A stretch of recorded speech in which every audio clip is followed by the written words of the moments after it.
नमस्कार। Past perfect tense, अक्सर इसमें थोड़ा कंफ्यूजन होता है ना, पर चिंता मत कीजिए। आज चलिए इस कंफ्यूजन को ना हमेशा हमेशा के लिए खत्म कर देते हैं।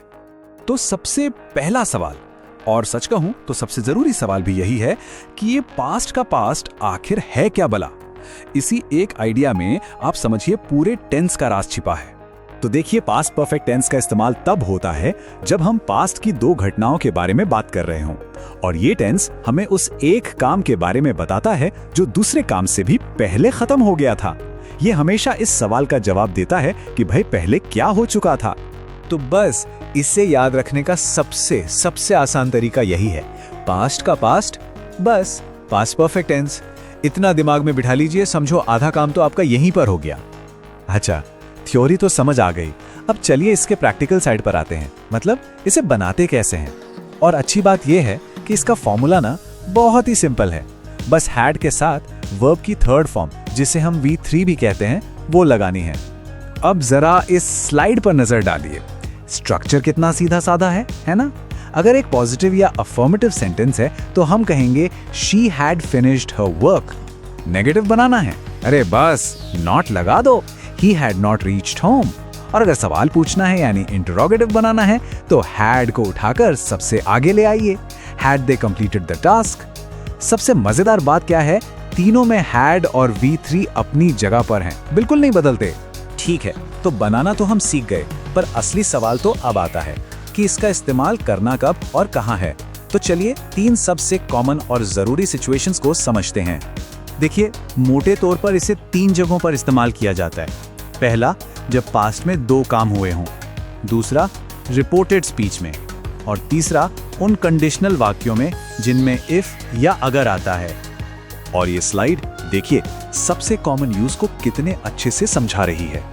जरा सोचिए, मैं स्टेशन पहुंचा, ये पास्ट की बात है, ठीक है, लेकिन मेरे पहुंचने से भी पहले ट्रेन जा चुकी थी। तो जो काम पहले हुआ, कौन सा? ट्रेन का जाना, वही है हमारा past perfect. The train had left. अब आता है दूसरा यूज केस, रिपोर्टेड स्पीच। इस एग्जाम्पल को देखिए, he said that he had lost his wallet. अब यहां उसने कहा, ये पास्ट में हुआ, पर उसने कहा क्या कि उसका पर्स खो गया था। तो पर्स खोने का काम तो उसके कहने से भी पहले हो गया था ना, बस इसीलिए यहां पर हैड लॉस्ट का इस्तेमाल हुआ है। और हमारा तीसरा केस है कंडीशनल सेंटेंस, मतलब शर्त वाले वाक्य। जैसे if I had studied I would have passed, मतलब अगर मैंने पढ़ाई की होती तो मैं पास हो गया होता। हम यहाँ एक ऐसी शर्त की बात कर रहे हैं जो पास्ट में पूरी हुई ही नहीं, पढ़ाई की नहीं तो नतीजा भी नहीं मिला। चलिए अब एक बहुत जरूरी चीज पर आते हैं, वो आम गलतियां जो लोग अक्सर करते हैं ताकि हम सब उनसे बच सके। और सबसे बड़ी गलती होती है वर्ब की सही फॉर्म चुनने में। यहाँ स्क्रीन पर देखिए, ये वो गलती है जो सबसे ज्यादा होती है। लोग अक्सर हैड के साथ वर्ब की सेकंड फॉर्म यानी V2 लगा देते हैं। जैसे बोल दिया आई हैड वेंट देयर, ये गलत है, या she had did the work, ये भी गलत है। सही क्या है, हमेशा थर्ड फॉर्म V3 का इस्तेमाल करना है। तो सही होगा आई हैड गॉन देयर और she had done the work.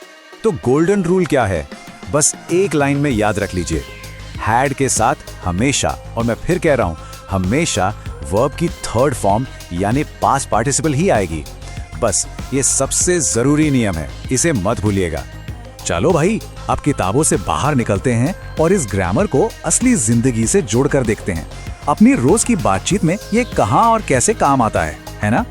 जरा सोचिए, दोस्तों से बात हो रही है, आप कहते हैं उसे भूख नहीं थी क्योंकि वो पहले ही खा चुका था। अब देखिए, उसे भूख नहीं थी ये पास्ट की बात है, लेकिन खाना तो उसने उससे भी पहले खा लिया था। या फिर बारिश शुरू होने से पहले हम घर आ चुके थे। बारिश पास में शुरू हुई पर हम तो उससे भी पहले घर पहुंच गए थे। और वो अपना ट्रेन वाला क्लासिक एग्जाम्पल, मैं स्टेशन पहुंचा पर ट्रेन जा चुकी थी, वो तो है ही। तो यहाँ एक छोटी सी पर बहुत काम की ट्रिक है। जब भी आप बात कर रहे हों और आपके मन में आए कि कोई काम तो पहले ही हो चुका था, तो ज्यादा सोचना ही नहीं है, बस वहां पर हैड प्लस V3 लगा दीजिए, काम हो जाएगा। चलिए, अब तक हमने जो कुछ भी सीखा है ना, उसे फटाफट से एक बार समराइज कर लेते हैं, एक छोटा सा रिकैप। तो बस ये चार बातें हैं जो दिमाग में रखनी है। पहली चीज, कॉन्सेप्ट। ये हमेशा पास्ट के उस एक्शन के बारे में है जो पहले पूरा हुआ। दूसरी चीज स्ट्रक्चर, इसका मैजिक फॉर्मूला एक ही है, हैड प्लस V3।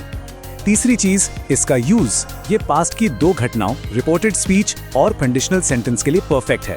और चौथी और सबसे जरूरी बात, फोकस, हमेशा वर्ब की थर्ड फॉर्म ही इस्तेमाल करनी है। बट तो अब इसे असल में इस्तेमाल करने की बारी है। एक काम कीजिए, अपनी कल की किसी याद के बारे में सोचिए, कोई भी एक मेन घटना। अब खुद से पूछिए, उस मेन घटना के होने से ठीक पहले क्या हो चुका था। उस सवाल का जो जवाब है ना, वही है पास्ट परफेक्ट टेंस। आज ही से आजमा कर देखिए।